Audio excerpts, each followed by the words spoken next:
The House Judiciary Committee has passed legislation that would essentially extend the 9/11 Victims Compensation Fund to be permanent. So it's not a several years extension, this is a permanent extension, which is incredibly important because these are individuals who are suffering from health issues as a result of being first responders following that tragic event on 9/11.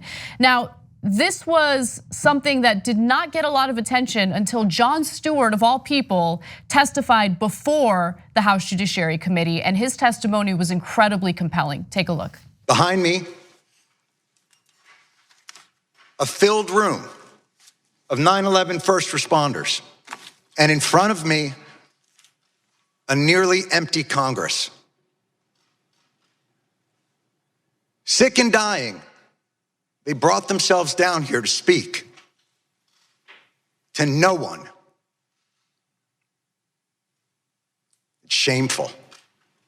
It's an embarrassment to the country, and it is a stain on this institution. And you should be ashamed of yourselves for those that aren't here, but you won't be. Because accountability doesn't appear to be something that occurs in this chamber. So this compensation fund is part of the 9/11 Health and Compensation Act, which was passed in 2010.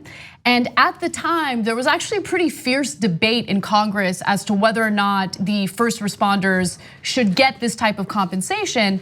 In fact, the Republicans balked at its $7 billion price tag, which is so incredibly shameful because these are, again, people who put their lives on the line to help save people, to help with the relief effort. And now they're suffering, and you had members of Congress who wanted to turn their backs on them. So I remember covering it back then because we've been around forever. Young Turks is actually the oldest show on the internet, and I remember saying back then, Jon Stewart shamed the Republicans into funding it in the first place. That Stewart was arguably the best journalist in the country, even though he's a comic. That journalists say, hey, look, it's not my position to care. I'm not supposed to care about anything. So these guys responded to 9/11, they got sick, and then the government decided to screw them while declaring many different wars, pretending to care about them, and enriching defense contractors. But hey, not my job to care or to point that out forcefully. And Jon Stewart, even though he was doing the Daily Show, said, well, then I'll step in. And he shamed them now back then, and he's shaming them now. And Matt, it's almost perfect for what you ask people to do. You ask basically a lot of celebrities to get involved because they can make a giant difference. If I went to Congress and said that, they'd be like, oh yeah, sure. But when Jon Stewart goes to Congress and says it, everybody covers it. Yeah, absolutely. I mean, it's important. I think that for anyone in general, the process of civic engagement and being engaged politically is hugely important. But for those that have the most privilege and obviously a platform and everything that comes with that, it becomes an additional responsibility. And it's not surprising, of course, right? That like the reason that people go into bankruptcy in the United States is because of medical costs.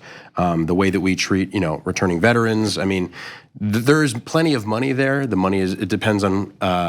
We lack the political will to make it go to the places it needs to go. So, that is where I think it is important that everyone, and especially those with platforms, really step in and leverage that towards the movements that need to be happening for justice, essentially. So here, I have another good example of that. I mean, it's really so sad for our democracy that since the 9/11 responders don't have lobbyists and they don't have corporate donors, the only way that their healthcare is actually going to get covered is if a celebrity steps in to help them. And I remember we did Democracy Spring a couple of years ago, and that was civil disobedience to call attention to the corrupting influence of money in politics. And it was the largest arrest for civil disobedience in the history of the Capitol. And we did it for a whole week, and thousands of people got arrested, and the mainstream media didn't pay any attention at all. And then, God bless her heart, Rosario Dawson said, well, I'm gonna step in and I'm gonna help. And she came on the last day, and then all the media showed up. Right? And so this is a sad state of affairs. But in those state of affairs, then what Matt is asking people to do makes a big difference, which is get involved. And if you're a celebrity or in any way have that kind of leverage, please use it for something beneficial in the world. Exactly, and that's exactly what Jon Stewart did here. I wanna go to the next video. Let's take a look at what else he had to say. And I am awfully tired of hearing that it's a 9/11 New York issue. Al-Qaeda didn't shout death to Tribeca. They attacked America and these men and women, and their response to it is what brought our country back. It's what gave a reeling nation a solid foundation to stand back upon, to remind us of why this country is great, of why this country is worth fighting for, and you are ignoring them.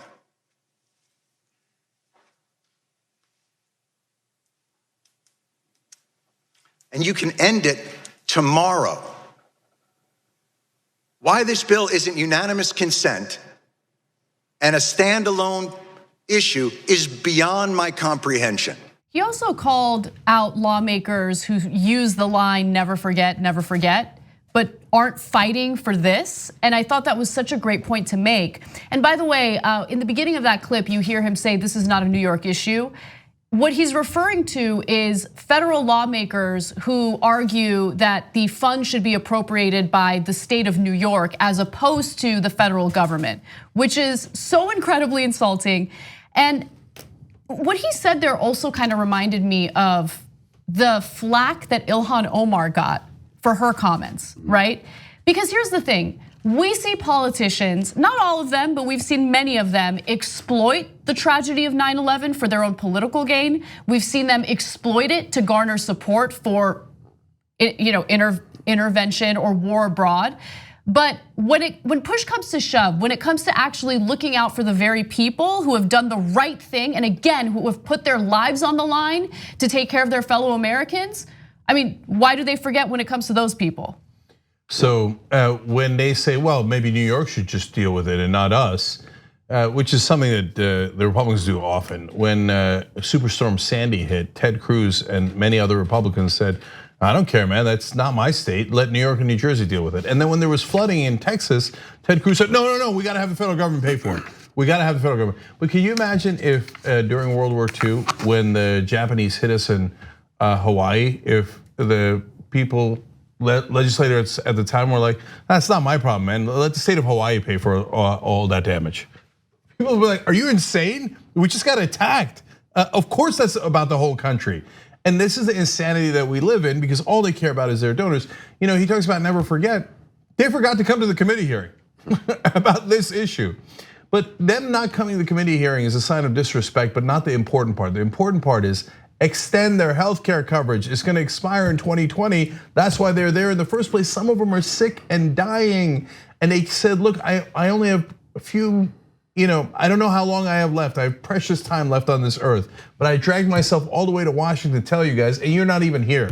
So the committee did pass the legislation, but of course it needs to now go to the House, and the House needs to pass it, and it's expected to pass in the House.